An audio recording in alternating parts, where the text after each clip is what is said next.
On the 9th of May, 1980, early morning travelers on the Sunshine Skyway Bridge in Florida found their view of Tampa Bay obstructed by a thick fog.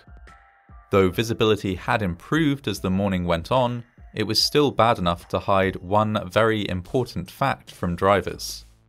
Just minutes before, at 7:33 AM, the bridge had been involved in a catastrophic accident, and rather than a solid steel bridge, what waited in front of them was only a gaping void.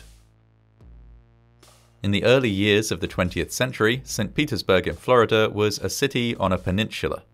Residents who wished to visit communities across the water would either have to endure a long drive or rely on a ferry service to complete their journey. A bridge was first proposed in 1926, and while the idea was a popular one, any practical action was deferred first by the Great Depression and then by the advent of World War II. It wouldn't be until 1954 that a bridge across the lower end of Tampa Bay became a reality.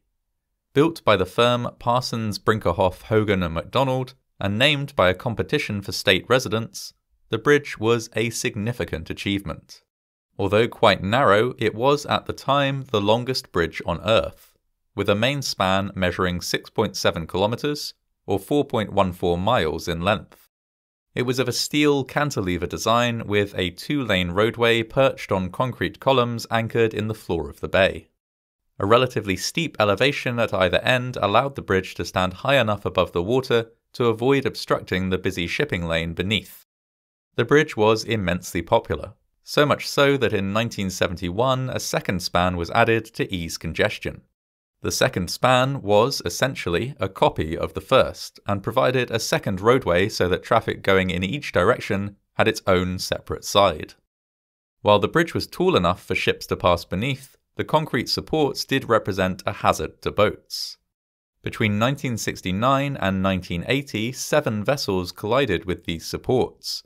Although in almost every case the ships involved were relatively small, damage was minimal, and the functioning of the bridge was not affected. This was until the 9th of May 1980. At 6:30 AM that morning, experienced harbour pilot John Lerrow was transported out to the MV Summit Venture, a 186-metre or 609-foot long bulk transport barge. Lerrow's job was to safely guide the ship out of the harbour. It was standard practice for large ships like the Summit Venture to use local, knowledgeable and experienced pilots to handle harbour navigation. Once out of the harbour, Lerrow would leave the ship, and the captain of the Summit Venture would take control once more. The weather that morning was less than ideal, with patchy rain and fog. Lerrow had spent the early morning monitoring the weather, checking in with at least one other ship near the Sunshine Skyway to get updates on conditions. Though they were certainly not perfect, a severe weather warning hadn't been issued to mariners, and visibility was reasonable. With this in mind, Lerrow started guiding the Summit Venture out of the harbour. As the ship neared the Sunshine Skyway Bridge, it was caught by a sudden squall. Strong winds, rain and fog descended abruptly, with the rain so heavy that it rendered the ship's radar ineffective. Lerrow ordered lookouts to the front of the ship, where they would be required to watch for marker buoys in the water. He proceeded cautiously, ordering crew to be ready to drop anchor quickly if necessary. At this point, the Summit Venture was already off course. Rather than heading for the open centre span of the bridge, it was veering towards one of the concrete supports. Lerrow, however, was unaware of this until the bridge itself loomed from the fog in front of him, just a single ship's length away. Lerrow ordered the anchors to be dropped and attempted evasive action, but it was too late. At 7:33 AM, the freighter struck a support pier at the centre of the Sunshine Skyway Bridge.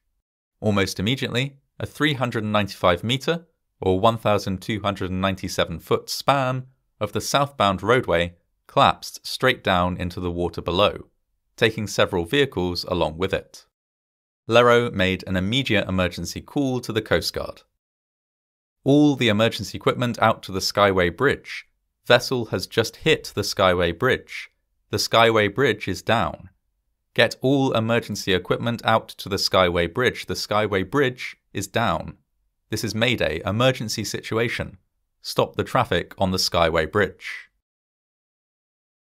Stopping traffic was, however, not something that could be done instantly.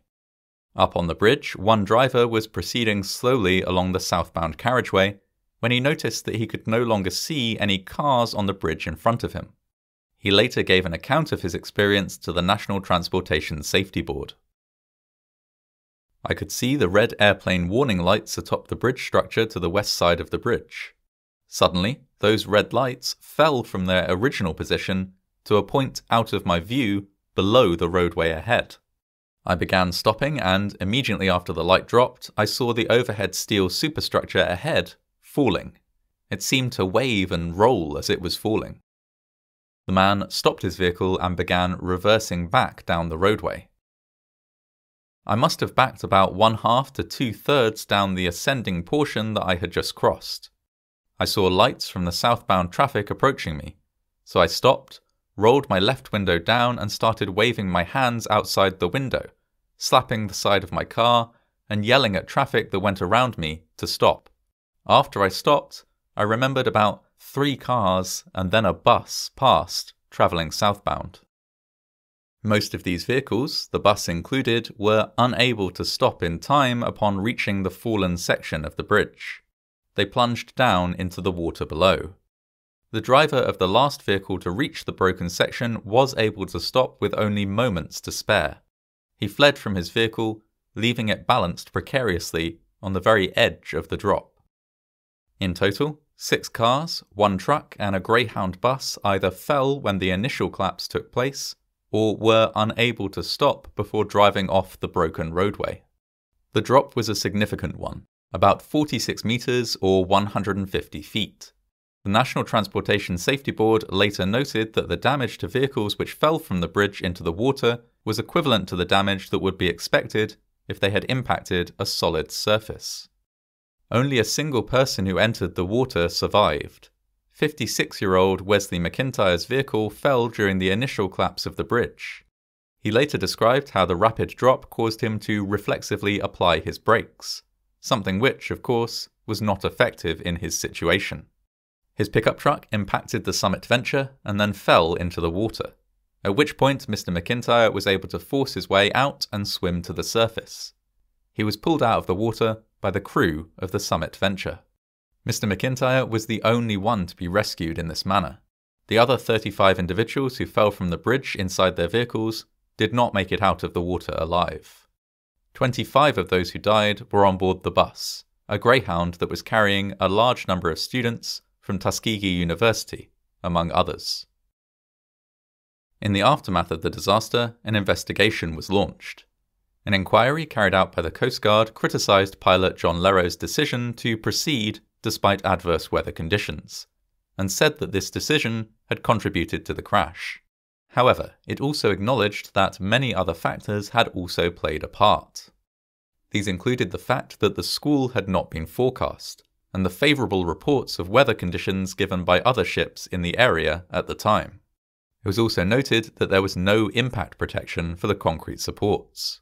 Wooden fenders had been installed around the base of the supports during the construction of the bridge, but these had swiftly rotted away and not been replaced. Ultimately, Mr. Lero was cleared of negligence, and it was acknowledged that he had taken actions that were reasonable given the information and options he had available at the time. Mr. Lero was allowed to return to work as a harbour pilot, but was soon thereafter diagnosed with multiple sclerosis and was unable to continue. He worked a number of different jobs during the later years of his life, including training nautical science students at the State University of New York's Maritime College.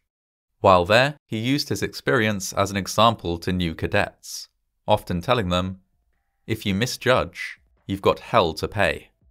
Later, he worked as a counsellor, providing support for convicts and the victims of crime. The new replacement bridge, which stands in place today, was opened 7 years after the disaster.